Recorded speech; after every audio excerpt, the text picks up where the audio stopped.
Bienvenue dans le guide vidéo premier pas pour Lightspeed Restaurant Case Series. Je vais vous aider à gérer vos paramètres de taxes.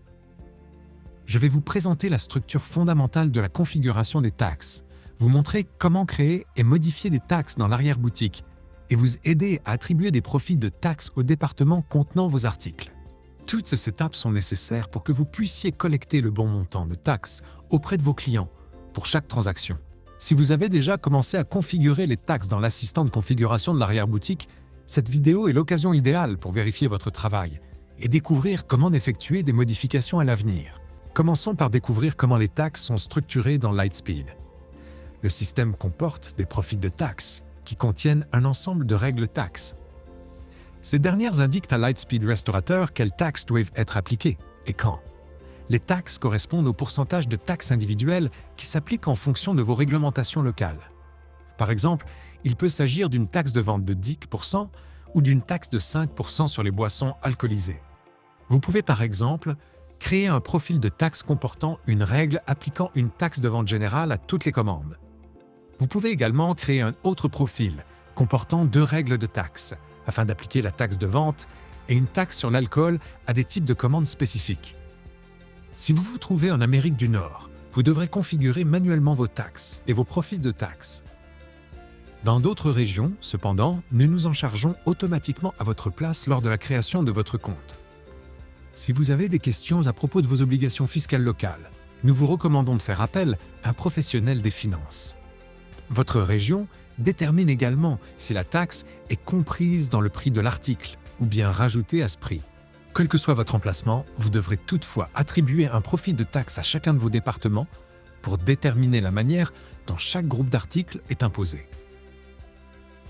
Maintenant que nous avons vu les bases, découvrons comment ajouter des taxes et des profils de taxes dans l'arrière-boutique. Si vous ne vous trouvez pas en Amérique du Nord, passez au chapitre suivant de cette vidéo. Les paramètres que nous allons évoquer sont déjà configurés pour votre compte. Connectez-vous à l'arrière-boutique. Dans la barre latérale, cliquez sur Paiement, puis Taxes. Cette option n'est disponible que si vous vous trouvez en Amérique du Nord.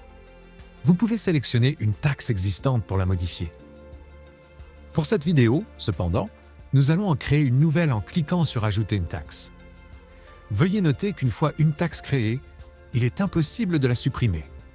Les champs de taxes obligatoires sont Code, une étiquette unique identifiant la taxe. Description, c'est-à-dire le nom de la taxe qui s'affichera sur les reçus et dans les rapports. Et taux, qui correspond au pourcentage de la taxe. Références comptables et catégories ne sont utiles que dans certains cas. Pour en savoir plus sur ces paramètres, consultez notre centre d'assistance.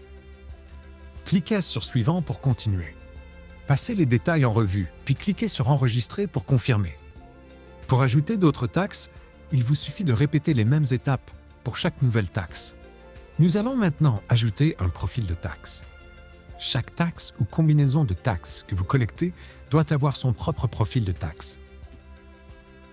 Dans cet exemple, nous allons créer un profil de taxe pouvant s'appliquer aux boissons alcoolisées, pour lesquelles une taxe de vente générale et une taxe sur l'alcool doivent être collectées.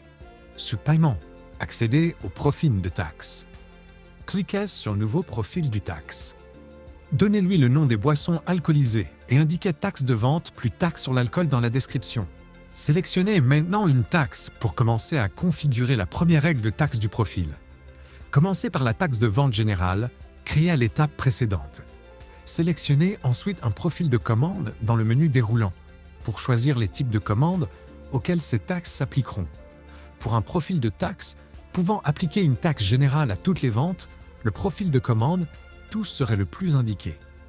Comme nous allons créer un profil de taxe pour les boissons alcoolisées servies dans notre restaurant, nous allons sélectionner à consommer sur place. Vous pouvez également cliquer sur Ajouter une condition pour afficher plus d'options de configuration pour la règle de taxe. Par exemple, vous pourriez appliquer la règle en fonction du total des reçus, des dates de vente ou de la quantité d'articles vendus pour un département. Nous souhaitons également appliquer la taxe sur l'alcool supplémentaire à ce profil de taxe. Pour cela, cliquez sur Ajouter une règle et suivez la même procédure pour la taxe sur l'alcool. Le profil de taxe de cet exemple doit appliquer les deux taxes. Nous allons donc activer le paramètre Appliquer la prochaine règle correspondante à la première règle de taxe. Sinon, le profil utiliserait uniquement la première taxe applicable et ne vérifierait pas l'existence d'autres taxes. Pour terminer, cliquez sur Enregistrer pour enregistrer vos modifications. Pour finir, nous allons attribuer des profils de taxes à un département. Cela permettra d'appliquer le profil taxe à tous les articles de ce département. Dans la barre latérale, accédez à Menu, puis à Département. Vous pouvez vérifier quels articles de menu se trouvent dans chaque département en cliquant sur le lien sous article. Pour attribuer un profil de taxe, cliquez sur le nom du département que vous souhaitez modifier. Sélectionnez ensuite le profil de taxe approprié, puis cliquez sur Enregistrer. Répétez ces étapes pour vos autres départements, pour vous assurer que tous les articles de menu sont correctement imposés. Nous vous montrerons ensuite comment traiter les commandes. Vous pourrez alors tester votre configuration de taxes et apporter des modifications, si nécessaire. Cette vidéo sur les taxes est désormais terminée. Pour en savoir plus, ou si vous avez des questions, consultez notre centre d'assistance K-Series.